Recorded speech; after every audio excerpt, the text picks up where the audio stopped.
Bom, boa noite para todos. A gente fez essa apresentação, como a Renata já falou, né, para comemorar o Dia do Leitor e o Dia da Leitura em Voz Alta. A minha parte, eu não vou falar, só mais no finzinho que eu vou fazer um gancho com Guimarães Rosa, né? Na verdade, a gente pensou, a minha parte, a parte da Cecília, a gente enfocou muito a questão da relação do leitor, né, do escritor com o leitor, né, que tipo de leitor esses escritores onde a gente navega, né, que são esses escritores de literatura de alta tensão, né, por onde, o que eles querem desse leitor, né? Eles são escritores muito exigentes. Na verdade, eu vou falar de 3 autores muito rapidamente, né? Cada um enfocando um aspecto. A gente tem uma frase do Mangel que abre essa apresentação: escritores singulares, leitores plurais. E aí, essa frase, que é uma frase que eu gosto muito, né, que cada leitor existe com o objetivo de assegurar uma modesta imortalidade a determinado livro. A leitura é, nesse sentido, um rito de renascimento, né, que nada mais é do que a gente faz aqui e nada mais é do que o leitor, o escritor de um bom livro, né, ele quer do leitor dele, né. E nós vamos, como eu já falei, né, vou diversificar um pouco o nosso objeto de admiração, né, os nossos objetos de admiração, e aí eu vou começar falando de um livro, não tanto pela relação do que esse escritor pede do leitor, porque ele é um livro super tranquilo de ler, né? Mas é um livro que aborda temas que têm a ver com a leitura e com o leitor, e assim, que é o Fahrenheit 451, né, do Ray Bradbury. Esse livro ele é de 1953, né, e ele retrata um futuro, né, ele se passa na década de 70, né, que para nós já é passado, né, mas infelizmente não é uma história que é passado ainda, né? É uma história de resistência e de amor aos livros. O título, né, Fahrenheit 451, porque esse é a temperatura em que os livros pegam fogo, né? Aliás, esse livro ele inaugura o conceito de distopia, né? Ele é uma distopia. Por que ele é uma distopia? Porque nesse futuro as casas são todas à prova de fogo, os bombeiros eles já não têm, a função do bombeiro não é mais apagar o fogo, mas é queimar os livros. Por quê? Porque nesse futuro, que é um futuro de um Estado totalitário, e os livros são proibidos, né? Mas, assim, as pessoas, o que ele mostra lá é que as pessoas se entopem de todo tipo de droga, se entopem de milhões de telas de TV, elas vivem em frente de uma tela de TV encenando, elas recebem em casa uns roteiros para elas interagirem com aquelas telas de TV, e aparentemente elas vivem felizes, né? Mas assim, é uma felicidade ilusória, né? E as pessoas que contestam isso, que não aceitam isso, são as que teimam em ter livros, né? E aí o que vai acontecendo ao longo do livro é que quem tem livro tem super escondido, mas sempre tem um vizinho que vai lá e delata, e aí os bombeiros vão lá e queimam os livros, e tem um bombeiro nessa história que ele começa a separar uns livros, né? Ele não queima alguns, ele leva para casa, e ele tem uma mulher super alienada, e ele porque ele quer entender por que as pessoas ainda cultuam os livros, né? E aí ele começa a ler, ele começa a ir atrás de algumas pessoas que leem, e ele descobre, aí nessa altura ele já está sendo perseguido, né? E aí ele vai fugir, e aí que é o bonito do livro, né? Que é a coisa incrível do livro. Para onde ele vai? Ele vai por uma comunidade onde as pessoas elas não têm mais o livro físico, né? Elas fugiram para lá, mas elas montaram uma comunidade de leitores, de pessoas que decoraram. Então, é uma comunidade de homens livros, né? Tem um filme, tem duas versões desse livro em filme, né? Uma é do Truffaut, que é maravilhosa, de 76, e aí, assim, né, na verdade, eu gosto muito desse livro porque ele fala, né, do amor aos livros, ele contesta toda essa coisa né, da aversão ao conhecimento, do Estado totalitário, né, que, na verdade, são coisas que a gente está vivendo hoje. Né, a gente está vendo aí os livros aí do Jefferson Tenório, acabou de ser essa semana proibido, né? Então é uma coisa assim, era uma coisa que a gente já podia ter ultrapassado há muito tempo, né? E a gente tem que lutar muito para a gente não chegar a esse ponto aí de a gente ter os livros proibidos, né? Mas a provocação que eu faço é assim, né? Cada um pensar em que livro seria, né? Se a gente chegasse a esse ponto, o que cada um que livro seria? Acho que é uma boa, é uma pergunta que eu sempre faço, é uma brincadeira que a gente fez lá na biblioteca, né? Falar de um autor que eu coloquei, é um escritor à procura do leitor. O que quer dizer isso? O Osman Lins, ele tem uma obra que ele exige muito do leitor, ele tem um livro que é o livro mais falado dele, que é Avalovara, ele tem uma obra extensíssima, mas hoje em dia ele já foi um escritor que frequentou a lista dos mais vendidos na década de 70, com um livro dificílimo, que é Avalovara, e hoje ele hoje não se fala em Osman Lins a não ser na universidade. Eu fiz um curso no IEB uma vez maravilhoso e descobri que lá dentro eles têm uma igrejinha, né? Na UNB também. Ele é um escritor lido na Argentina, né? Mas ele hoje é um escritor à procura de um leitor. E ele é um escritor muito, muito, muito exigente. Às vezes eu olho e falo, nossa, Guimarães Rosa, não sei se é por causa né, da gente já ter esse costume que Guimarães Rosa já está super fácil, né? O Osman realmente ele é um escritor difícil, mas uma literatura onde você adentra e você tem muita recompensa, né? E aí eu só vou mostrar muito en passant, né? E assim como ele, tem muitos outros escritores à procura de leitor, né? A gente tem o Pedro Nava, que é o nosso maior memorialista e ninguém fala. A gente tem o Ricardo Guilherme Dick, que é autor do Mato Grosso, que tem uma obra incrível, que tem a ver com o Guimarães Rosa, que também eu posso considerar que é um autor à procura de um leitor, né? Isso é a ilustração que tem no Avalovara. Eu só não vou entrar no Avalovara, a gente nem tem tempo para isso, e eu nem tenho competência para isso, mas é uma frase em latim, né? Tem essa ilustração no começo do livro, né? Que na verdade é um palíndromo, né? Você pode ler de trás para frente, que é a mesma frase, né? Que quer dizer: o lavrador sustém cuidadosamente o mundo em sua órbita. Essa é uma das traduções possíveis, né? E tudo no livro gira em torno dessa construção. Então, assim, a gente já vê que assim, a gente já começa com uma baita de uma dificuldade, né? Mas assim, eu trouxe o Osman Lins à baila porque eu acho que é uma maneira de, sei lá, despertar em alguém, né? Aqui deve ter, nessa roda nossa do Guimarães Rosa, deve ter leitores do Osman Lins, e eu fico falando, né? Um dia eu ainda queria fazer uma roda de leitura do Osman Lins, porque eu acho que o Osman Lins é bom a gente ler também de mãos dadas, né? Acho que nisso ele tem muito parentesco, né, com o Guimarães Rosa. E aí, na verdade, eu fui... uma coisa puxa a outra, né?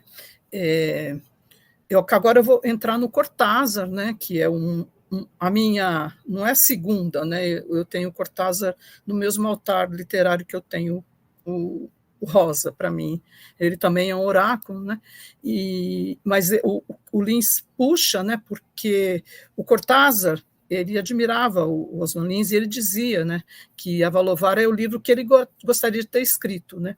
E o Haroldo de Campos dizia que A Valovara era o Cortázar tocado de ouvido. Isso não é um elogio, é uma coisa que deu um puta pau, porque o Haroldo de Campos não gostou do A Valovara, meteu o pau, mas é uma comparação até curiosa, e o Osman Lins respondeu de uma maneira muito educada ao Haroldo de Campos essa grosseria que ele fez, né?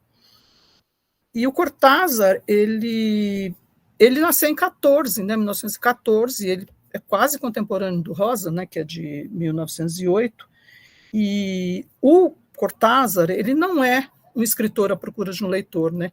Isso é muito curioso, porque ele se foi em 84, e vira e mexe nas datas redondas, sempre tem uma discussão. Mas o Cortázar ainda é um autor lido, a literatura dele envelheceu, então vira e mexe os críticos reviram isso daí, porque na época até dizia que o Cortázar era um escritor para adolescentes, e os números indicam que não, que o Cortázar continua vivo. O Jogo da Amarelinha é um dos livros mais lidos, né, mais vendidos, né, da editora, da Alfaguara, isso 51 anos depois da publicação dele, né? E aí uma vez eu li um depoimento de um leitor, né, que é interessante, acho que tem a ver um pouco com por que o Rosa, né, tem muito a ver com a nossa leitura do Rosa, né? Ele fala assim: é isso, o leitor, me parece, somos presas do fascínio da literatura de Cortázar, porque ela lida com nossas experiências mais profundas, a carga de emoção é avassaladora. Só depois, muito depois, a razão ensaia alguma reação. Eu, ao menos, leio Cortázar como uma criança ouvindo contos de fadas ou o botocudo ouvindo os mitos da tribo, né? Então, para mim, assim, o Grande Sertão e o Jogo da Amarelinha, para mim, estão ali na mesma prateleira, e eu uso os dois como oráculo, né? E aí, numa das entrevistas, o Cortázar diz: quis escrever um livro no qual o leitor tivesse um papel ativo e não passivo, né? Isso é o Jogo da Amarelinha, onde ele leva isso às últimas consequências. E agora tem, acho que na próxima tela, tem um texto dele que ele coloca muito bem isso, que é num livro de ensaio deles, né, o Valice de Cronópios, um texto que chama Moreliana Sempre, é um recortezinho desse texto, né, e ele é muito enfático, né, que ele fala: detesto o leitor que pagou pelo seu livro, o espectador que comprou a sua poltrona e que, a partir dali, aproveita o macio estofo do prazer hedônico ou a admiração do gênio. Que importava, Van Gogh, a tua admiração? O que ele queria era a sua cumplicidade, que tratasses de olhar como ele estava olhando, com os olhos esfolados pelo fogo heraclitiano. Quando Saint-Exupéry sentia que amor não é olhar um nos olhos do outro, mas olhar ambos na mesma direção, ia além do amor do casal. Porque todo amor vai além do casal se é amor. E olha como ele é enfático. E eu cuspo na cara de quem vier me dizer que ama, e Cummins, sem me provar que numa hora extrema foi esse amor. Foi também o outro, olhou com ele do seu próprio olhar, e aprendeu a olhar com ele para a abertura infinita que espera e reclama, né? Que é a metafísica, né? Isso é a ligação que a gente faz, né, com essa abertura infinita que espera e reclama, tentar responder todas essas questões que nos afligem, né, como a gente tem no Guimarães Rosa o tempo inteiro, e como a gente tem no Cortázar o tempo inteiro, principalmente no Jogo da Amarelinha e no 62, Modelo para Amar, que são os livros mais experimentais dele, né? São fotos dele. O Jogo da Amarelinha é um livro que não se esgota nunca pela possibilidade de pensar a escrita fora de uma lógica clássica ligada à ação, aos acontecimentos em si, ao tempo linear, né? A gente podia falar isso do Grande Sertão tranquilamente, né? E uma coisa que me... tem esse personagem, né, que é o Morelli, que é um personagem do Jogo da Amarelinha, ele fala... Tem uma definição que é assim: Rayuela é o romance em gestação, autor e leitor vivendo, né, o livro juntos no mesmo instante, né? É como eu penso o Grande Sertão Veredas, né? Aquele livro em Jogo da Amarelinha, romance e sua cozinha, né? Você lê o livro e você lê como ele está construindo o livro, né? Confundindo leitura e escrita, né? Confundindo autor e leitor, né? O que exige maior participação do leitor, né? O que torna, né, o leitor, quase um cúmplice, né? Então ele queria essa organicidade, né, dele com o leitor o tempo inteiro, né? E mesmo depois que ele se foi, parece que continuou, né? E uma coisa que me intriga muito, né? Assim, eu já falei isso aqui na roda, e uma coisa puxa a outra, né? E agora o Cortázar puxa o Guimarães. O Tutameia, que é de 67, né? Que é considerado o testamento literário do Guimarães Rosa, ele é um jogo, para mim, é um jogo muito parecido com o que o Cortázar propõe no Jogo da Amarelinha, né? É o jogo mais explícito e escancarado, né? A gente pode ver isso nos índices de releitura, né? Tanto no Raiuela, quanto no Jogo da Amarelinha, quanto no Tutameia, né? E aí, assim, por isso que um foi puxando o outro, né? Para mim eles estão todos dentro desse mesmo balaio, né? Eu ainda quero chegar a um ponto do Osman Lins ser o meu oráculo, mas ainda não consegui adentrar muito, talvez porque acho que eu não encontrei um grupo para ler, né? Acho que isso que eu também tenho procurado, né? E aí coloquei 2 citações aqui do Rosa, mais porque depois a Nelly e a Cecília vão entrar no Rosa, né? Que eu acho uma definição muito interessante, né, do Rosa, que ele fala numa entrevista, né? Meus livros não são feitos para cavalos que vivem comendo a vida toda desbragadamente, são livros para bois. Primeiro o boi engole, depois regurgita para mastigar devagar e só engole de vez quando tudo está bem ruminado. Essa comida vai servir, depois de tudo, para fecundar a terra. Meus livros são como comida de boi. E aí eu termino aqui com uma outra citação do Rosa, que eu acho muito interessante, né? No dia em que eu completar 100 anos, publicarei um livro, meu romance mais importante, um dicionário, talvez um pouco antes, e este fará as vezes da minha autobiografia, né? Quer dizer, você fica lendo isso aqui dias e dias e fica tentando imaginar o que seria isso, né? Como seria esse dicionário, né? E então, eu acho que era mais assim, a minha apresentação era mais no sentido de fazer uma provocação, né?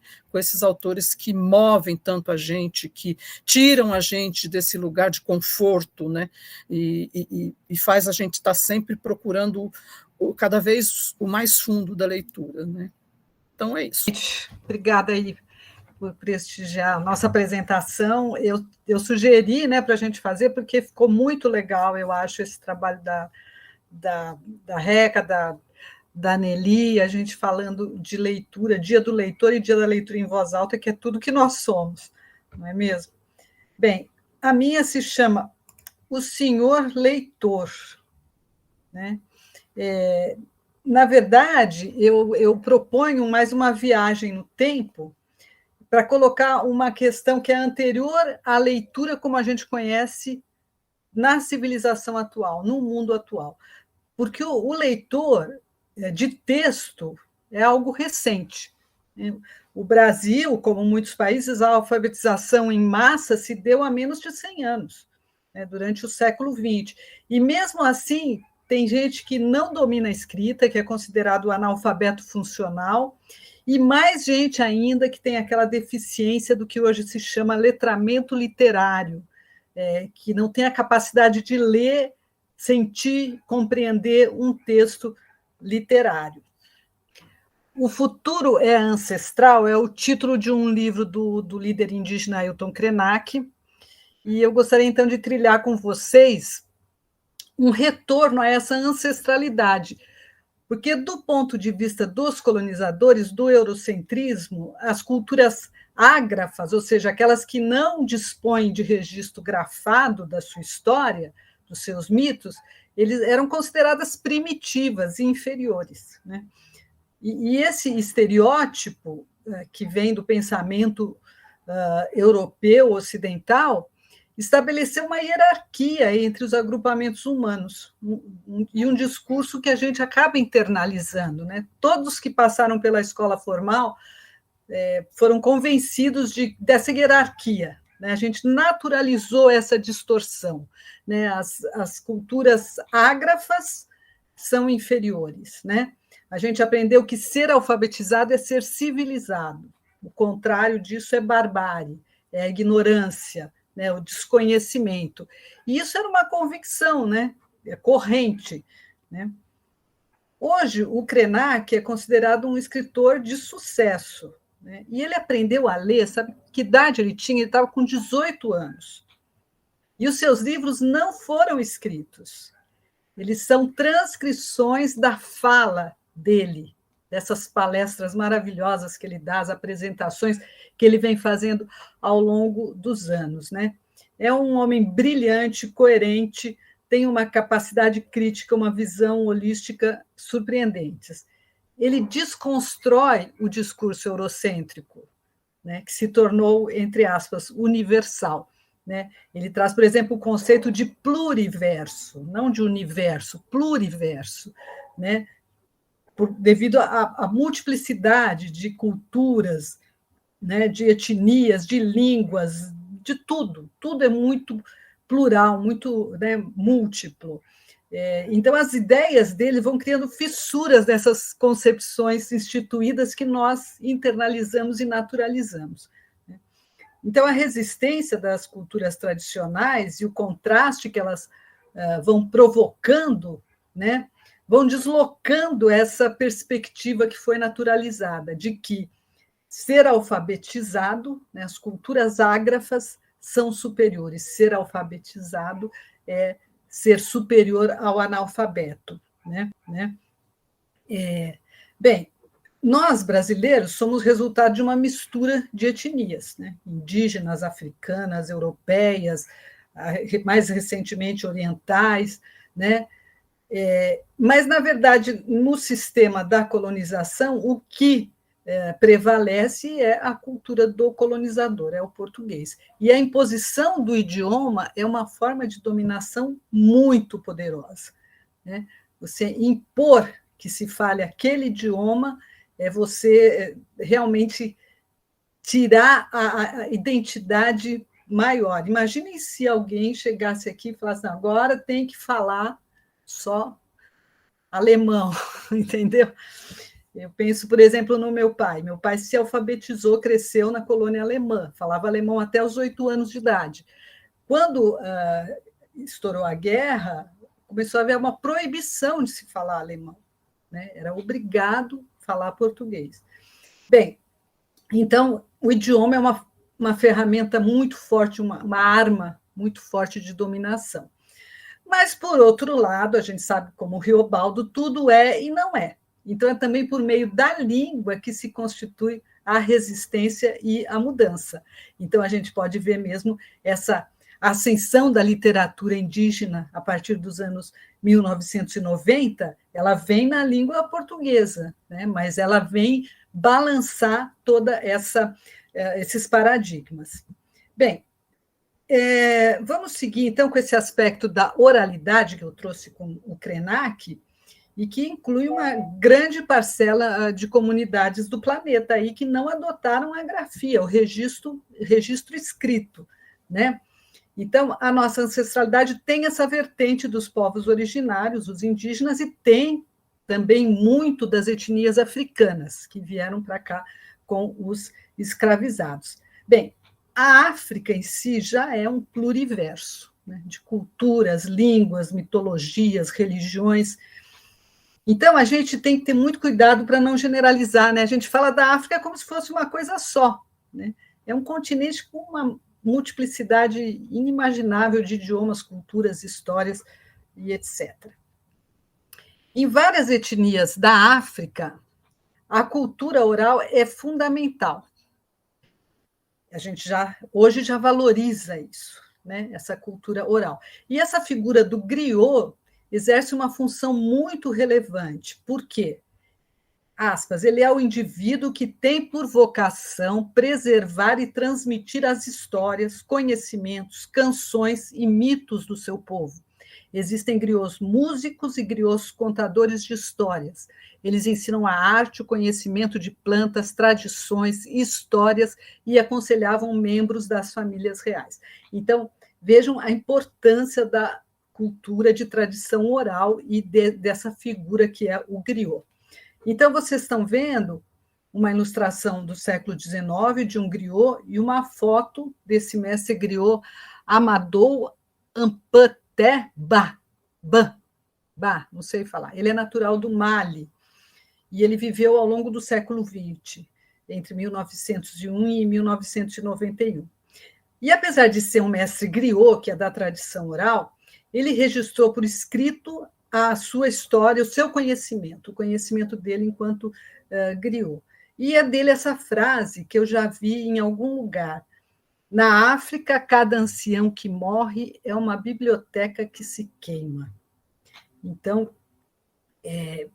a gente tem que revalorizar, reaprender a valorizar as culturas de tradição oral, né? Essas culturas originárias, tanto as locais, né, as nativas, quanto as dos escravizados.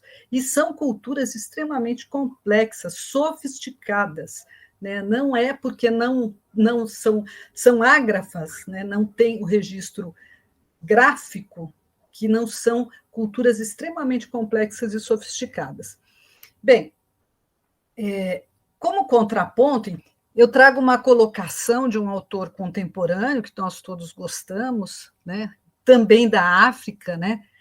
Moçambicano, que ele é uma cria, ele mesmo se diz, né, do Guimarães Rosa. Guimarães Rosa exerceu, quando ele conheceu a literatura rosiana, ele se encantou com aquilo, né? Ele meio que encontrou também o seu caminho, né?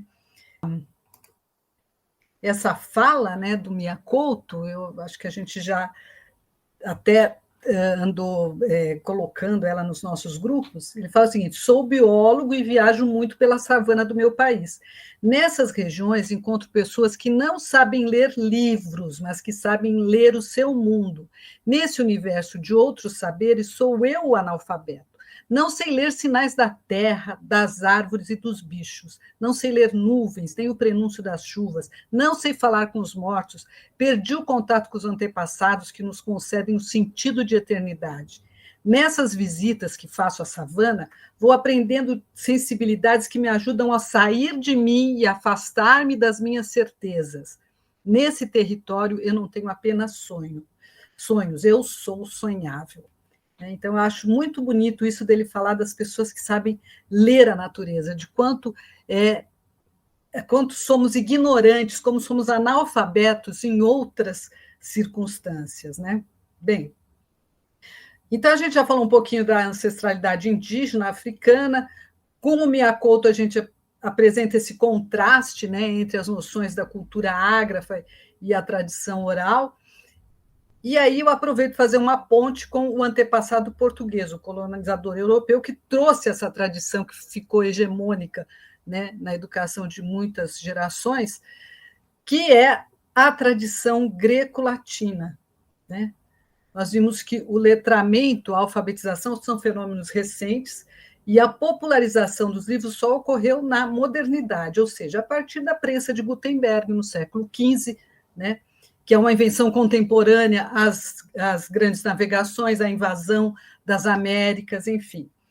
Então, antes disso, haviam os copistas, né, que reproduziam alguns exemplares e os livros circulavam em circuitos muito restritos, né, mesmo porque pouca gente era alfabetizada. Então, aqui, a gente vai ver que o surgimento da literatura greco-latina, que então é essa outra tradição que vem com o colonizador europeu, né? A gente tem as tradições de tradição oral, né? As culturas de tradição oral dos indígenas, dos africanos. Do colonizador, então, vem essa cultura que é escrita, né? E que tem a tradição greco-latina europeia. né? É o berço da civilização europeia.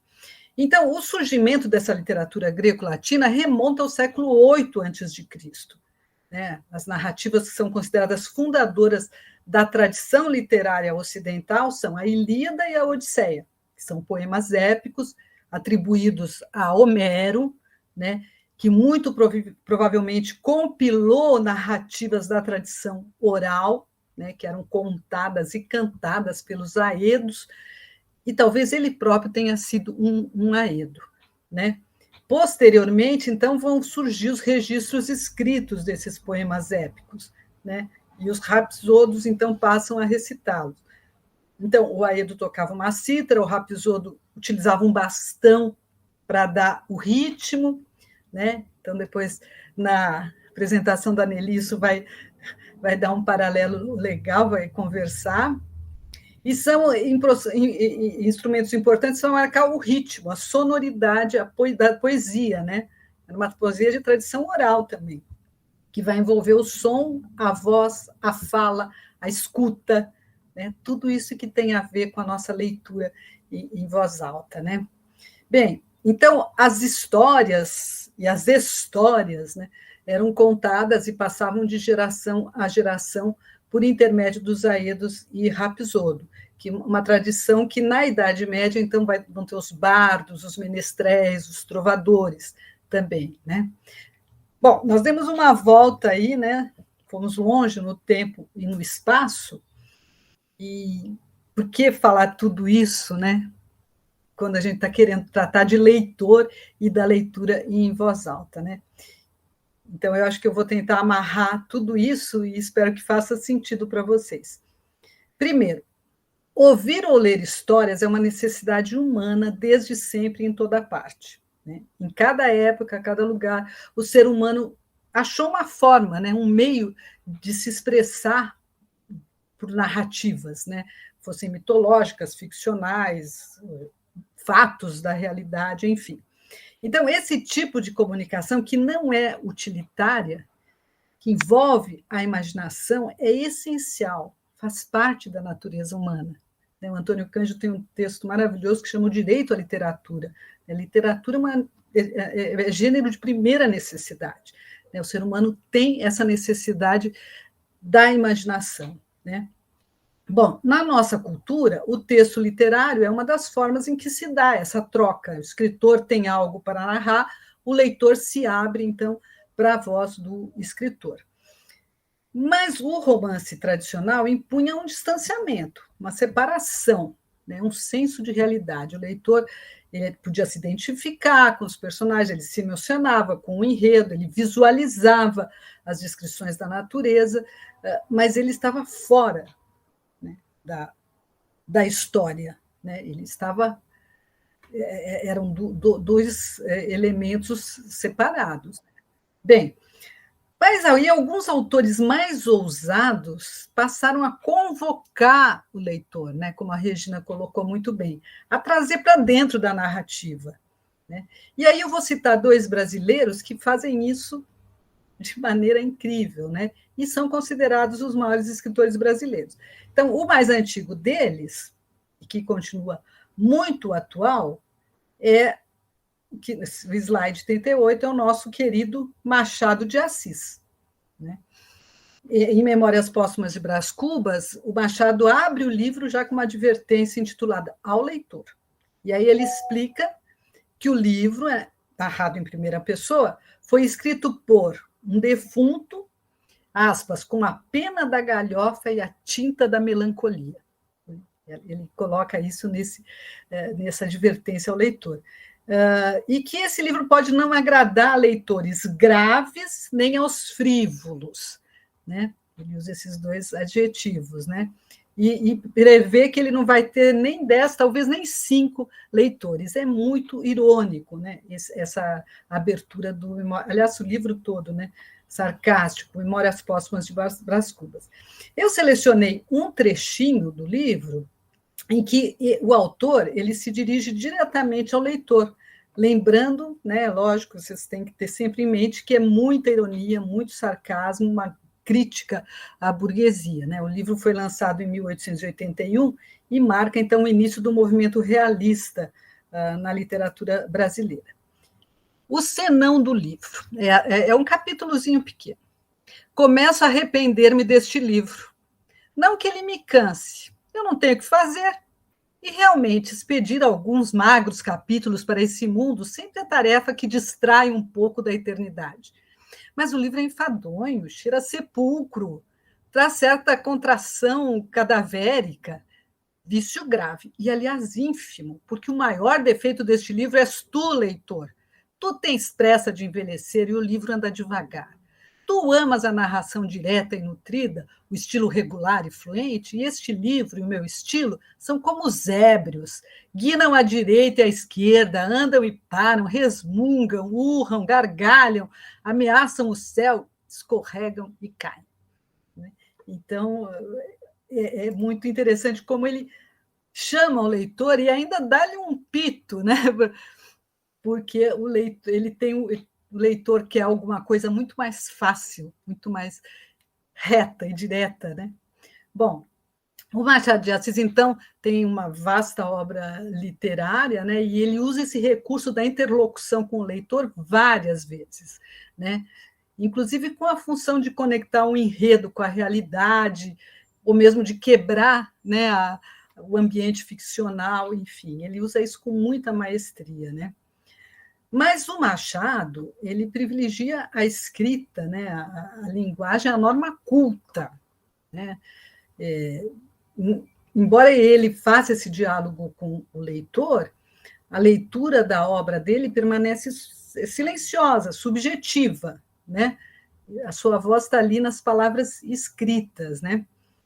Bem, então, se o Machado é considerado o maior escritor brasileiro do século XIX, ele morreu em 1908, no mesmo ano nasceu o Guimarães Rosa, então, que é considerado o maior escritor brasileiro do século XX. Essa é uma discussão da crítica, quem é o maior, né? É uma discussão inútil de qual deles seria o maior, mas, enfim, são dois grandes escritores brasileiros. Agora, com a arte literária do Rosa, acho que a gente consegue ligar todos os pontos, a tradição oral, os saberes tradicionais e a literatura, né? A gente já comentou que ele nasceu no mesmo ano que morreu Machado de Assis, né? Que Machado de Assis, pela norma culta, fundador da Academia Brasileira de Letras, né? Que é a guardiã do idioma culto, né? E o curioso é que o Rosa, quando chegou na academia, morreu 3 dias depois, na academia que foi fundada pelo Machado de Assis, né? Bom, o Rosa, então, teve uma carreira literária muito peculiar, né? Ele nunca foi só escritor, né? Ele primeiro exerceu profissionalmente a medicina, depois se tornou diplomata, trabalhou no Itamaraty até morrer, estreou tardiamente, quer dizer, ele tinha já 38 anos de idade, quando lançou o Sagarana, que teve uma recepção muito positiva, mas, apesar do sucesso, ele ficou 10 anos sem publicar livros comercialmente, né? E aí, em 56, ele vem com dois portentos, né, 2 calhamaços, né, como ele falava, o Corpo de Baile e o Grande Sertão Veredas, né? Deixa eu ver se é essa. O Grande Sertão começa com um travessão, que é um sinal gráfico indicativo de fala, né? Então, a gente vai tentar fechar todas essas informações, né? Então, na segunda frase, o protagonista já menciona o senhor, dirigindo-se diretamente a um interlocutor. Então, é um romance caudaloso, como um rio, né, que é um marco imagético da narrativa. A fala do Riobaldo já velho, contando a sua história de vida, infância, idade adulta, são mais de 400 páginas, sem separação de capítulo, enfim. Ele tem esse caráter do monólogo dialogizado, monólogo em situação de diálogo, né, e outras que, como os críticos costumam falar, né, porque esse narrador protagonista, ele vai sempre trazendo as considerações do interlocutor para dentro, né? Então, tem uma inter-relação entre narrador, protagonista e o interlocutor. O estilo, então, imita o fluxo da memória viva, né? transposta em linguagem, então é descontínuo, é labiríntico, vai e volta, não tem uma linearidade, mas ele conseguiu um fato inédito, né?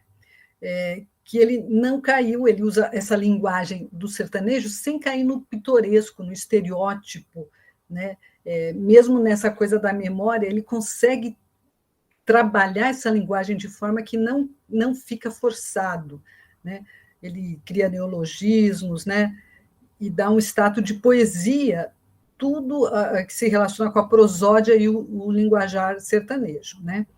A narrativa tem uma cadência, né? Tem muita poesia, momentos, muitas metáforas, a sonoridade, a forma, né?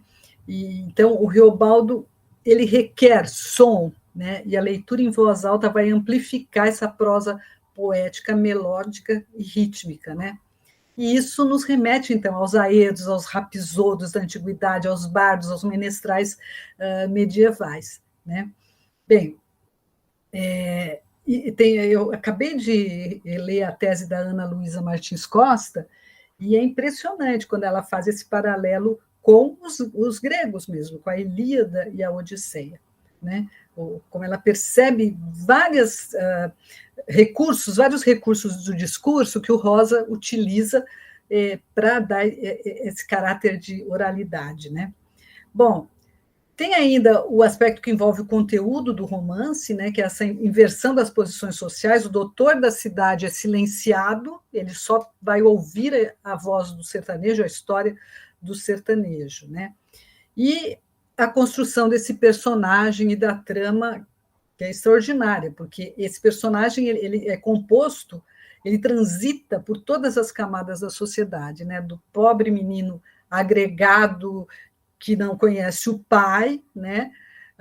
Passando a jagunço raso e chegando a chefe de bando, né? Bem, o Guimarães Rosa, então, vai além de convocar o leitor, e ele traz o leitor para dentro da narrativa, né?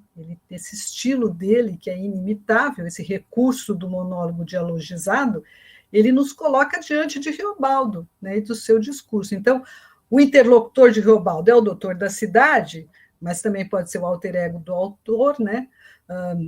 E a situação também pode configurar uma sessão de psicanálise, mas quem está ali do outro lado da página impressa, né, somos nós, leitores, né, que somos capturados, né, abduzidos pela transcendência provocada por esse romance, né? Então, no evento da biblioteca, nós lemos em grupo, em voz alta, alguns trechos do Grande Sertão, em que fica evidente, né, ficam evidentes as características que eu falei, né, da oralidade, da interlocução, desse senhor que somos nós também, né, e esse texto foi enviado por e-mail para vocês, quiserem ler. Para finalizar, então, eu trago uma citação do Paulo Rona, que também tem uma história incrível, né, eu gosto demais, foi muito próximo do Rosa, organizou os livros póstumos e tal, e ele tem um trechinho de uma crítica que ele fez para um jornal, né, que foi publicada em dezembro de 56, no ano em que saiu o Corpo de Baile em janeiro e Grande Sertão Veredas em julho, né? Então, o Ronay fala, mal emergido dos 2 compactos volumes de Corpo de Baile, resistindo a custo à vontade de relê-los, né? É isso que a gente sente quando a gente lê o Rosa. Eis-me às voltas com uma nova obra do autor, tão substanciosa como aquela e não menos hirta de obstáculos, nem menos rica de compensações. Isso que a Regina falou, é difícil, mas a gente é super recompensado com essas leituras, né? Como prêmio do esforço exigido pela leitura, saímos dela com a impressão de termos participado um pouco da obra de ficção, de termos compartilhado não só as vicissitudes das personagens, mas também a alegria criadora do autor, ou seja, nós somos recriadores junto com ele na medida em que a gente está lendo esses textos maravilhosos do Rosa. Então, a minha parte é essa, e eu passo a palavra, então, para Nelly. Olá a todos, é com imensa satisfação que eu me dirijo a vocês para tratar sobre aspectos de ritmo, sonoridade e musicalidade em O Burrinho Pedrez. Esta opção justifica-se como muito relevante pelo fato de ser esta a obra de abertura do primeiro livro de contos publicado por Guimarães Rosa, constituindo-se a porta de entrada para a composição bibliográfica inteira rosiana. Há um lançamento de várias raízes para as próximas obras. Desta forma, o leitor atento reconhecerá e ampliará o seu olhar às demais obras, pois ocorrerá uma reverberação de conteúdo da animalia, da natureza, como uma referenciação quase que inevitável. Percebem-se cores, sons, aromas, encontro de um vozerio com a natureza. Antes de apresentar propriamente dito, eu irei ler um trecho do livro Joãozito, Infância de João Guimarães Rosa, de autoria de Vicente Guimarães, seu tio. Eles eram contemporâneos e a diferença de idade entre eles era entre 2, 3 anos e eram amicíssimos. Neste livro, o seu tio assim o descreve. Sua posição predileta para a leitura era sentada no chão, de pernas cruzadas, a modos de Buda, com o livro aberto sobre as pernas, curvado até bem próximo deste e com 2 pauzinhos nas mãos, batendo sobre as páginas, ora um, depois o outro, compassadamente, em ritmo variado, ligeiro ou mais lento, conforme na leitura se movesse o pensamento. Quando não tinha a seu alcance os tais pauzinhos de consciente primazia, pegava pedaços de jornal ou de outro papel qualquer, enrolava-os bem finos e durinhos, como só ele soubesse, e com estes satisfazia o cacoete. Se nenhum papel obtinha, seus 2 dedos indicadores destacados, ajeitados em posição de substituto, serviam para bater sobre as páginas o compasso da leitura. Hábito este só deixado anos muitos após, e ainda por demais tempo subconscientemente lembrado e executado, já apenas com enrolados de papel. Percebe-se então que essa questão do ritmo, do compasso, era inerente ao costume de Guimarães Rosa, tanto na leitura quanto na escrita. Apresentarei um texto de autoria de Ângela Vaz Leão, aonde ela exprime a importância do ritmo. Dos elementos que constituem a poesia, talvez seja o ritmo o mais característico, o mais essencial. A poesia sem rima, sem estrofe, sem verso, mas dificilmente haverá poesia sem ritmo. Aliás, a exigência de ritmo não é somente da poesia e da música, é de qualquer arte. Apenas ocorre que, em cada arte, em cada época, em cada gênero, em cada obra, busca o homem novas soluções para o mesmo problema. Em outras palavras, busca o artista o seu próprio ritmo. E através do ritmo encontrado, a composição se estrutura. Abordarei o primeiro exemplo da gama sonora das palavras. Originalmente, esse trecho estava em prosa, mas eu transcrevi sobre o formato de verso para termos uma noção mais aproximada do ritmo. No dia do leitor, nós utilizamos 2 pauzinhos e eles foram distribuídos para todos os participantes. E na cadência da leitura e dos bois, a gente ia batendo compassadamente. Mas a gente pode improvisar com 2 canetas, batendo nos ombros, batendo na mesa. É uma experiência, no mínimo, interessante. Convido vocês para uma viagem no mundo da magia das palavras. As ancas balançam e as vagas de dorso das vacas e touros batendo com as caudas, mugindo no meio, na massa embolada, com atrito de couros, estralos de guampas, estrondos e baques, e o berro queixoso do gado junqueira de chifres imensos, com muita tristeza, saudade dos campos, querência dos pastos de lá do sertão. Este texto nos transmite cadência, o compasso espelhando a manobra do enorme contingente de bois.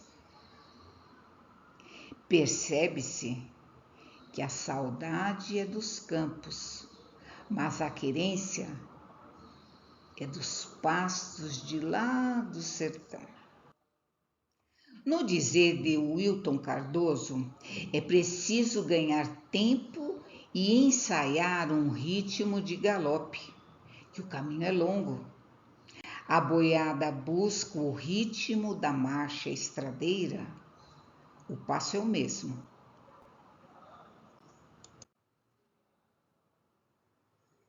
O passo dos bois marca a cadência da narração. Um boi agigantado escapa dentre o grupo na saída da porteira do curral. Suas patas marcam ritmo, batendo no tambor do chão duro, da área muito pisada, e repica na exclamação do vaqueiro. Os animais em manada lançam-se à caminhada ainda agitados. Seus passos embalam a cadência da narração. O ritmo cadenciado da manada em desordem é marcado pelas batidas dos passos agitados de 1840 patas, buscando a saída dos currais sobre o chão de terra. E agora, pronta de todo está ela ficando. Cá que cada vaqueiro pega o balanço de busto sem querer imitativo, e que os cavalos gingam bovinamente. Devagar, mal percebido, vão sugados todos pelo rebanho trovejante. Pata a pata, casco a casco, soca a soca, afasta vento, rola e trota, cabisbaixos, mexe lama pela estrada, chifres no ar. A boiada vai como um navio.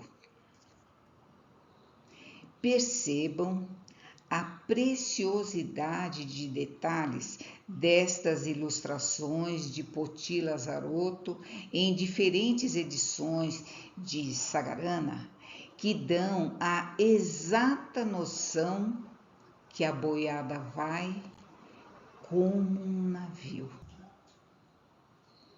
E pululam entrecoxados, emaranhados os cornos, longos, curtos, rombos, achatados, pontudos como estiletes, arqueados, pendentes, pandos, com 1, 2, 3 curvaturas, formando ângulos de todos os graus com os eixos das frontes, mesmo retorcidos para trás, que nem chavelhos, mesmo espetados para diante, como presas de elefante, mas, no mais, erguidos. Em meia-lua, em esgalhos de cacto, em barras de cruz, em braços de âncora, em croças de candelabro, em forquilhas de pau-morto, em puãs de caranguejo, em ornatos de Satanás, em liras sem cordas, tudo estralejando que nem um fim de queimada, quando há moitas de taboca fina fazendo ilhas no capinzal. É digno de destaque a apresentação que ele faz dos cornos bovinos, salientando essa diversidade, essa riqueza.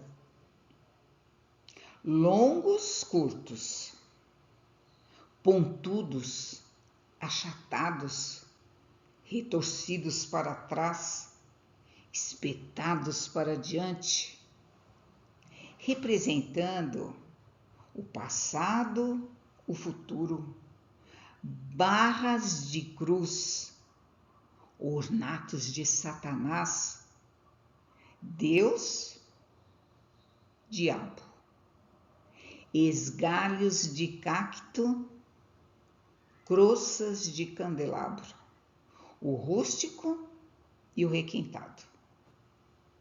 No final, ele fala sobre tudo estralejando que nem um fim de queimada, quando há moitas de taboca fina, fazendo ilhas no capinzal. Nos transmite sonoridade.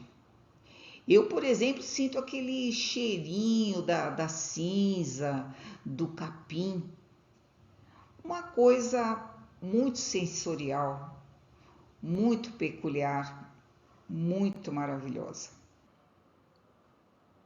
Em minha pesquisa, eu encontrei esclarecimentos prestados pelo próprio Guimarães Rosa, a tradutora americana, especificamente quanto às adjetivações no burrinho pedrez.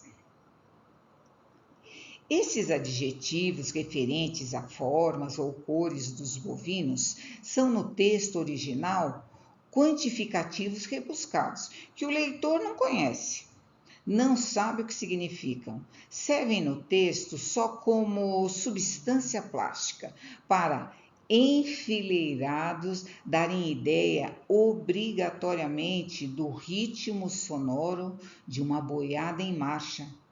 Tanto seria como o mesmo efeito escrever só lá, lá, lá, lá, como quando se solfeja sem palavras um trecho de música. Percebam a preciosidade sensorial, essa questão da musicalidade. E recentemente eu soube que o Guimarães Rosa, dentre tantas virtudes, também tocava violino. Um outro trecho da questão do compasso manobrando a boiada. Os dois pauzinhos de novo, hein?